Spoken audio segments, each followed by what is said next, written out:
penghantaran makanan. Kalau kita cerita pasal penghantaran makanan dan meningkat 30%.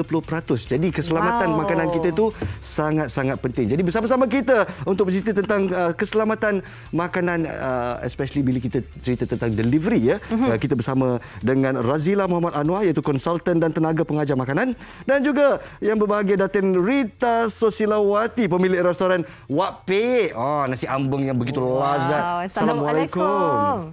Waalaikumsalam, Naz dengan Sofia. Waalaikumsalam. Terima kasih kerana bersama-sama kita. Dan kalau kita nak kongsikan suatu statistik, 30% peningkatan penghantaran makanan di Malaysia sejak wabak COVID-19 dan juga PKP. Jadi apakah orang kata keperluan utama untuk menjaga keselamatan makanan bila dihantar? Jadi mungkin kita mula dengan Puan Razila. Silakan. Hai, saya Cik Razila lah. Saya merupakan perunding makanan. So, macam kita tahu pandemik sekarang memang banyaklah kita kata request daripada pengguna nak hantar secara kita kata pack food lah. So, bagi saya yang main peranan penting ni adalah pengusaha sendiri, orang yang membungkuskannya, dan juga kedua adalah food rider lah kita kata, Food Panda ke, kita kata Grab ke, Grab Food. So, paling penting, paling utama adalah jenis bungkusan makanan yang kita pakai. So, kita sebagai pengusaha, pilihlah bekas makanan atau kata bungkus makanan yang bersih lah. Secara kita boleh tengok dengan observation, kita tahu dia bersih. Dia dari sumber yang selamat. Maksudnya tak ada risiko apa kita kata kita ambil dari non-certified punya packaging punya company ke. At least kita tahu dari mana dia datang. Kemudian, of course, kita kena tahu dia dalam bungkusan makanan yang sesuai. Bila saya cakap yang sesuai ni, let's say secara kita kata contoh, kita nak packing nasi berlauk pauk dengan kuah. So, secara logiknya, kita mestilah nak bungkus nasi dengan yang kering dalam bekas makanan. Kemudian yang lauk pauk yang berkuah tu kita asingkan dalam plastik yang lain. Kenapa?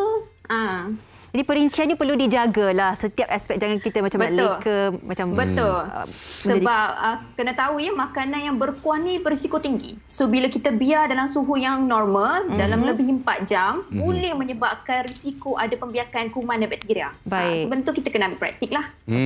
Kita tanyakan kalau boleh kepada Datin pula Datin Rita. Kita nak fahami dah sebenarnya dalam era pandemik ini penghantaran makanan adalah nombor 1. P-hailing adalah nombor 1. Pastinya selain kesedapan makanan itu yang perlu dijaga, apakah antara kualiti lain yang perlu kita kenal pasti supaya bila dah sampai kepada pelanggan, pembeli kita itu, orang suka makanan kita, macam orang kata branding tu tetap ada. Di bagaimana kita menjaga semua tu, Datin? Okey, yang paling penting sebenarnya SOP. Bila kita dapat order daripada pelanggan kita, kalau dia mengikut SOP pembungkusan, dari situlah orang kata makanan tak jadi, kita kena pastikanlah makanan tu safe, selamat. Macam tadi Cik Razila kata kan, makanan berkuah kita asingkan dari segi kebersihan, kita tengok benda tu sangat safe dan selamat. Dan kalau ikutkan SOP makanan restoran saya, kebanyakan saya akan gunakan kertas.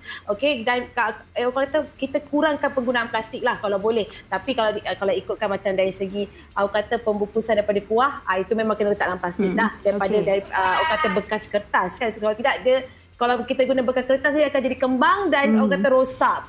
Lepas tu orang kata bila saya menghantar makanan tersebut, saya akan pastikan, kita akan advise kepada rider supaya jangan bawa tergopoh-gapoh. Sebab orang kan susahlah juga nak jaga.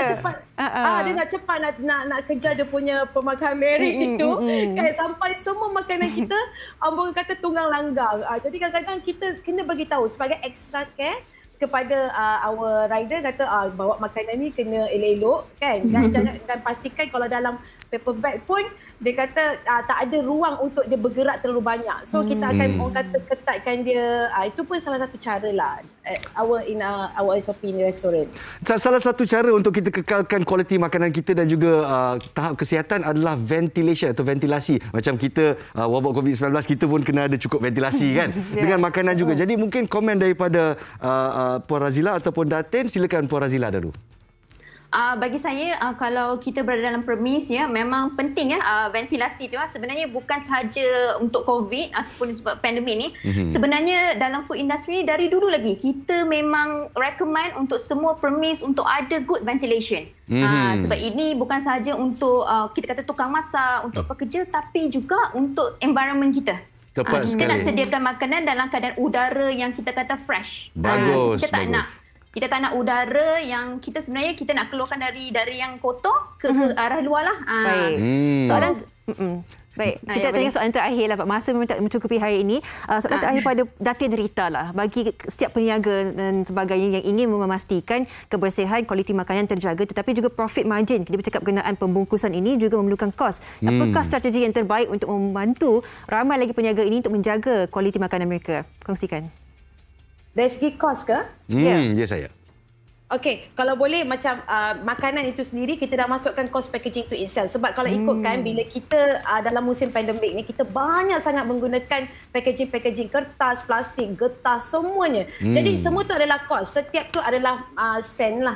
Jadi kita akan kena masukkan dalam kos makanan. Baik. Kalau boleh sebabnya orang kata ialah dengan food dengan website macam Foodpanda, semua Grab semua pun mengambil persen mereka dan in the same time kita nak selamat untuk peniaga hisap, dia kena masukkan kos packaging, kos dia punya pengurusan, costing on the bahan-bahan mentah hisap, semua kena masuk sekali, barulah orang kata dapat profit yang sesuai. Itulah formula dia, Nas. Dan itulah dia justifikasi kenapa harga makanan kita semakin meningkat, terutamanya bila kita deliver. Kita ucapkan terima kasih kepada Puan Razila dan juga Datin Rita Susilawati. Teruskan tingkatkan usaha anda untuk makanan yang selamat dimakan untuk rakyat Malaysia. Terima kasih.